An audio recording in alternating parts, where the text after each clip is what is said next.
Have you wondered this? Why is it so hard to make my kids obey?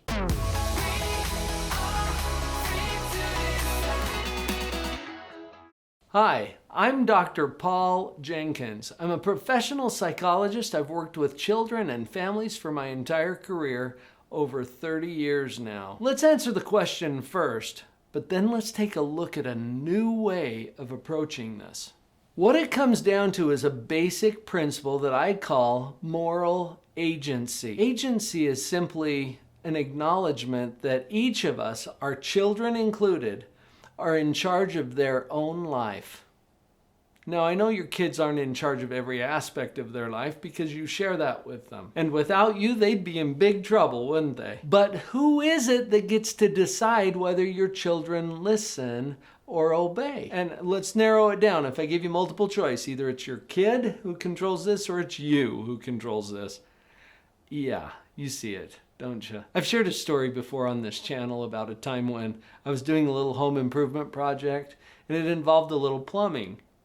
Well, I'm not a plumber, I'm a psychologist. And so I called my dad. He's very handy and very useful and happy to help.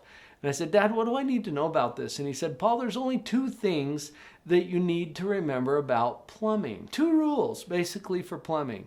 I'm like, tell me.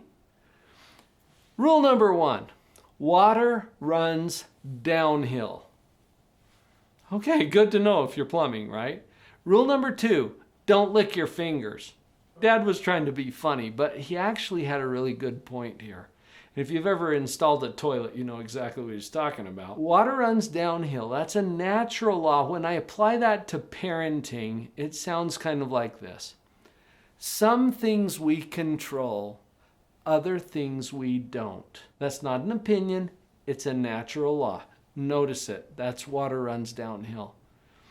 Don't lick your fingers. In psychology or parenting, that means pay attention to what you control, not what you don't. Going back to our question, why is it so hard to make my kids obey? Because you can't. Listen to what I'm saying, because you can't. You don't physically have the ability to make your kids obey. You can force certain things. Like a small child, you can pick that child up and you can restrain them in their car seat or whatever, right? And you have a certain level of control, but you can't make them obey. That's up to them. That's a principle of moral agency. So that's the basic answer to the question. Why is it so hard to make my kids obey? Because you can't. Any questions? Now, I'm not going to leave you hanging there. Because as parents, we have a moral responsibility to teach our children correct principles and to encourage their moral decision making. This is a process that is a big responsibility for a parent, but you don't control it, you simply influence it. One of the ways that we influence this as parents is by structuring their environment, the expectations, the consequences, in a way that encourages the best kind of decision making. When I say the best kind of decision making, what I'm referring to is moral maturity. And there's a model that helps us to understand that. We teach this in our parent coaching programs at Live on Purpose Central, where there are 3 stages of moral development. Stage 1, which is the selfish, self-centered, fighting, manipulating, yelling, and screaming kind of a stage. Stage 2, which is the cooperation stage, the I'll work with you, the you scratch my back, I'll scratch yours kind of collaboration stage. And then there's stage 3, which is characterized by solid moral decision making based on responsibility and morals and ethics and values. That's stage 3. When we understand what stage our kids are in, it helps to guide our decisions as parents as to what kind of consequences or what kind of interventions are going to be the most effective for those kids. The biggest hang-up that we run into is when we try to apply consequences that are not appropriate to or consistent with stage 1, 2, or 3. Now, stage 3 we're not even going to talk about because at stage 3, kids are being mature and responsible and they're taking care of their own thing. At stage 3, your kid is going to come up to you and say, "Oh, Dad, What can I do for you today? I've just got a little time on my hands. I want to serve. All right? And most dads are going to pass out right at about that point. But the point is that the kids are making good decisions. They're taking care of what they need to, self-discipline. That's all stage 3. So it's usually stage 2 and stage 1 that we're working on in our parenting programs. At stage 2, your kids are cooperating. Well, guess what? That's pretty easy too, isn't it? If your kid is cooperating with you and communicating with you, there's so much that you can do. So here's where we run into trouble and frustration. Stage 1. At stage 1, as parents, we have to use consequences. Why?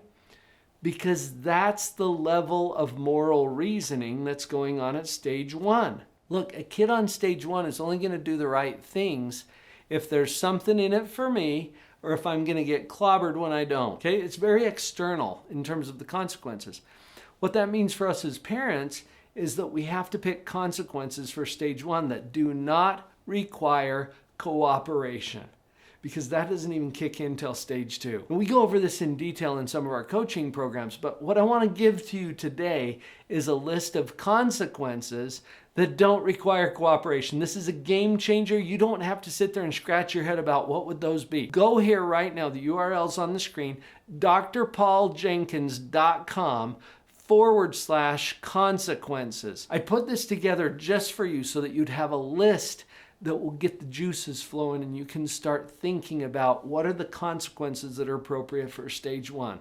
drpauljenkins.com/consequences. When you get that into your hands, and print it out, okay, so that you can have a physical copy of it, because we're going to start brainstorming and writing down different ideas of what you can control 100%. Remember the rules of plumbing, okay? Water runs downhill, don't lick your fingers. Some things you control, other things you don't. Pay attention to what you control. That's what we're going to do with this consequence list. Because although you cannot make your children obey, you can structure the consequences appropriate to their stage in a way that encourages and enhances the possibility that they're going to do some sound moral decision making. And that's what we're after. Because once they learn that skill, it changes everything for them in their life. Yeah, your life gets better too, but that's a strategic side effect. We're not doing it for that purpose. It's to enhance their life. I'm going to throw in another little bonus for you. As we're working with our kids, part of our role is a teacher, right? And one of the things that I like to teach kids is one of the core principles. I think there's a few core principles that we need to teach, and one of those is accountability. There's a little way that I've found to teach accountability. You can try this with your kids, and it includes having some physical actions, because that becomes a mnemonic that helps us to remember the principle of accountability. Here's what it looks like. And do this with me. Maybe invite your kids to do it as well. They can come on in and watch the video. Hi, you guys. Come join us. We're going to learn about accountability. Here's how I define it. I own. So you're grabbing with your hands and pulling it to you. I own my thoughts. So with both hands open, just touch your forehead right here with your fingers, okay? I own my thoughts.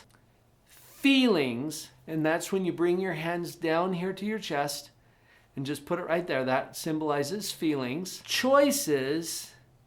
Now we turn our palms up, okay, and you're going to move your hands in and out, because this symbolizes I could choose this, I could choose that, I could choose this, I could choose that. And actions. And this is where I want you to grab the steering wheel. So bring your hands up, grab that steering wheel. Actions. This is how we define accountability. So let's go through it one more time together. I own my thoughts, feelings, choices, and actions. What happens when we own our thoughts, feelings, choices, and actions? This is a powerful concept and a core principle that I think we get to teach our children. So I just threw that in as a little bonus for you. Hey, you've got this. You're a good parent. Thank you for being here. Remember to grab that consequences list. This will save you all kinds of time. drpauljenkins.com/consequences. I'll give it to you for free. Just go grab it right now. I've got your back and you've got this.